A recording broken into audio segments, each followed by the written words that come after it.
उत्तर प्रदेश में पसमानदा समाज के नाम पर समाज के बीच तथाकथित संगठनों की आई बाढ़ से अगड़ों पिछड़ों के नाम पर राजनीति करने वाले लोगों के साथ कितना है पसमानदा समाज। इस संबंध में हमारे संवाददाता ने बरेली के प्रसिद्ध child specialist doctor Anees Baig से खास बातचीत की। बातचीत के दौरान डॉक्टर अनीस बेग ने कहा। बरेली से मुस्तकीम मंसूरी की रिपोर्ट। डॉक्टर साहब, आजकल उत्तर प्रदेश में खासतौर से मुस्लिम समाज में पसमानदा समाज की बाढ़ सी आई हुई है, जिसे देखो हर हफ्ते पसमानदा समाज का संगठन जो है सक्रिय होता जा रहा है। क्या वजह है?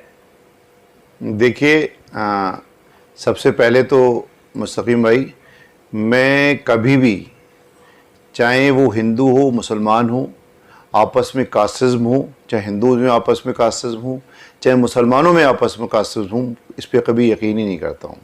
ये हिंदुस्तान हमारा एक ऐसा गुलदस्ता है जहाँ हिंदू मुस्लिम सिख ईसाई सब एक होकर रहते हैं, और तभी हमारा कंट्री आगे बढ़ता है, तभी हमारा कंट्री का डेवलपमेंट होता है। यहाँ पर देख लीजिए, हर किसी की एक अहमियत है, चाहे किसी भी इंसान है, वो सब मिलके ही हिंदुस्तान को आगे लेके गए हैं। आज हमारा हिंदुस्तान इतना पूरे वर्ल्ड में एक जाना जाता है, तो वो ये है कि सब लोगों की मेहनत है इसमें, हिंदू मुस्लिम ईसाई सबकी मेहनत है इसमें। तो एक पर्टिकुलर मुसलमान की बात करेंगे और उसमें आपस में डिबेटेशन करेंगे, तो ये देखिए, तो हमारे हुज़ूर सल्लल्लाहु अलैहि वसल्लम को भी कभी पसंद नहीं था, हमारे जो नबी हैं उनको कभी पसंद नहीं था। जहाँ पर मुसलमान की बात करते हैं, मुसलमानों में कहते हैं कि जब एक सफ़ में खड़े हो जाते हैं हम लोग, जब एक सफ़ में खड़े हो जाते हैं तो वहाँ पर क्या है, वहाँ पर कोई ना कोई पठान है, ना कोई शेख है, ना कोई सैयद है, ना कोई अंसारी है, ना कोई मंसूरी है, सब एक हैं।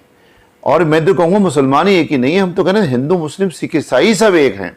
कहीं डिफरेंसेस होना ही नहीं चाहिए कहीं, ये मुझे तो बिल्कुल नापसंद है, ये चीज़ सख्त नापसंद है। जहाँ पर डिवाइड एंड पॉलिसी वाली बात आती है, मैं बिल्कुल इसके ख़िलाफ़ हूँ। पूरा हिंदुस्तान एक है, हम सब एक हैं। डॉक्टर साहब, क्या कारण है कि लगातार मुसलमानों में ये बीमारी फैलती जा रही है, अगड़े और पिछड़े की? कुछ लोग अपने पॉलिटिकल फ़ायदे के लिए ये चीज़ सब पैदा करते हैं। जैसे अंग्रेज़ों की पॉलिसी थी डिवाइड एंड रूल, वैसे ही अब इन लोगों में मतलब कुछ लोग जो है वो कर रहे हैं। सब लोग नहीं पसंद करते इसको। मैं कहता हूँ आपको 95% 95% लोग आज इस चीज़ को पसंद नहीं करते हैं। अगर कुछ लोग अगर चले भी जाएं तो कोई फ़र्क नहीं पड़ता, लेकिन हम कहें क्यों जाएं भाई? जहाँ पर आपस में डिवाइड, पार्टी की अलग बात है, वोट देना अलग बात है, लेकिन आपस में डिवाइड करना बहुत ही बुरी बात है। अगर किसी को अगर वोट लेना है तो पूरे समाज को अपनाओ। भाई पूरे मुस्लिम वोट देने को राजी हैं, पूरा मुस्लिम को अपना के तो देखो, आप काम तो करो। क्यों नहीं देगा? ना ही मुसलमान के लिए बीजेपी पार्टी बुरी है, ना ही सपा पार्टी बुरी है, ना ही कांग्रेस पार्टी, कोई पार्टी बुरी नहीं है, लेकिन उनके लिए करके दिखाओ।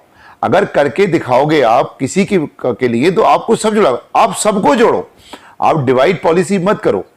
अगर बीजेपी को सबको जोड़ना है तो सबको लेके चलिए, समाज जुड़ जाएगा, सब जुड़ जाएंगे। क्यों नहीं जुड़ेंगे? सब पार्टी एक सी है, हमारे लिए क्या फर्क पड़ रहा है ना? लेकिन जो पार्टी ज्यादा करती है उसके साथ चले जाते हैं, है ना? लेकिन अगर आपको वोट ही लेना है तो सबको अपना के तो देखो, सब जुड़ जाएंगे। आप सबको जोड़ने की बात करो, आप डिवाइड करके क्यों जोड़ रहे हो? डिवाइड पॉलिसी आजकल बंद हो गई है, अंग्रेजों ने चली थी, उसके बाद में लोग समझ गए हैं, और इस पे मुझे लग रहा है शायद 95% लोग इसके साथ नहीं जाएंगे। चंद लोगों जाने से कोई फर्क पड़ता नहीं है। ये जिस तरह ये पसमानदा और अपर कास्ट का जो खेल खेला जा रहा है, ये क्या सही है? और अगर इस खेल के पीछे कौन से ऐसे लोग हैं जो मुसलमानों को डिवाइड करना चाहते हैं? देखिए, खास तौर से आप मेरी बात करें, डॉक्टर अनीस बेग की बात करें, तो मैं इस चीज को बिल्कुल सख्त नफरत करता हूं। मैं हालांकि अपर कास्ट से हूं, लेकिन मुझे कभी फील ही नहीं हुआ इस बात का कि कौन लोअर कास्ट है, कौन अपर कास्ट है। मैं ही नहीं, क्योंकि मैं एक मुस्लिम समाज से हूं, मेरा धर्म इस्लाम है, तो इस्लाम धर्म जो इससे हम लोग आते हैं, जब इस्लाम धर्म में इस चीज की कोई जगह नहीं है, तो डॉक्टर अनीस बेग कैसे इसको पसंद कर सकते हैं? तो डॉक्टर अनीस बेग की बात करें या इस्लाम धर्म की बात करें, इसमें आपस में डिवाइड होना नहीं है। डिवाइड करने वाले भी, मतलब डिवाइड पॉलिसी नहीं होना चाहिए कभी भी।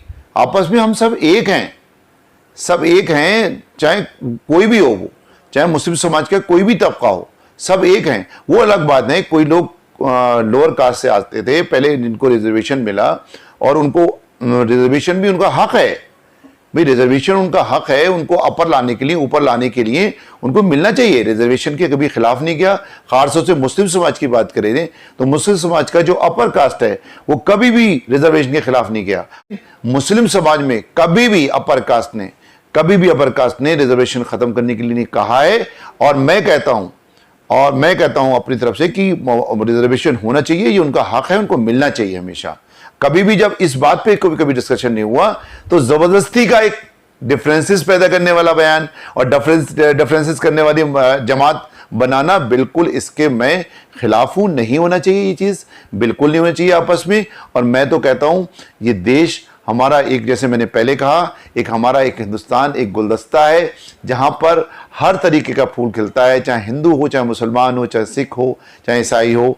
सबको मिलके इस देश की तरक्की करना है, इस देश को आगे बढ़ाना है, इस देश को हमें आगे बढ़ाना है। देश को पूरे वर्ल्ड में, पूरी दुनिया में हमको नंबर 1 बनाना है।